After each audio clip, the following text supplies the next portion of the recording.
अब मेन जो सबसे बड़ी प्रॉब्लम है, अमेरिका मांगता रहा भरगाम एयरबेस, लेकिन नहीं दिया,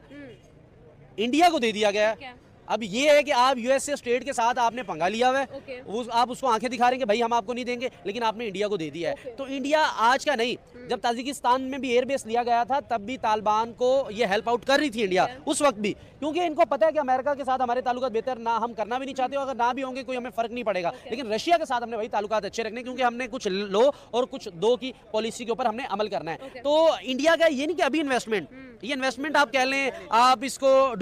आप समझे डोनेट कर दिया, कुछ भी इसके लिए आप वर्ड यूज कर सकते हैं कि अब इंडिया ने जितना पैसा ऑलरेडी वहां पर लगा दिया था, 2005 के अंदर भी वाजपेयी ने भी वहां पर पैसे इन्वेस्ट किए, फिर मोदी साहब आए जब वहां पर भी ये सारा सिस्टम हुआ, तो हिंदुस्तान की इन्वेस्टमेंट ऑलरेडी वहां पर पड़ी हुई थी, अभी मजीद उसको बढ़ा दिया गया। आप देखें वॉर पाकिस्तान और अफगानिस्तान की हो रही थी, बट उनके वजीर खारजा और डॉक्टर एस जयशंकर उनके वजीर खारजा आपस में मुलाकातें कर रहे थे, यानी कि वॉर हमारी इधर चल रही थी, लेकिन वो जो गाइडलाइन वो हिंदुस्तान से ले रहे थे। इसका स्ट्रेट फॉरवर्ड ये मतलब है कि भाई उन्होंने अपनी दोस्ती जो है वो निभानी है, वो उन्होंने यूनाइटेड स्टेट के खिलाफ दोनों मुल्क चले गए हैं। अब यहाँ पर ट्रंप को चाइना की तरफ देखना पड़ रहा है, और चाइना और ट्रंप आप समझे कि एक कमान के अंदर कभी दो तीर नहीं रहते, ना ही तलवारें रहती है।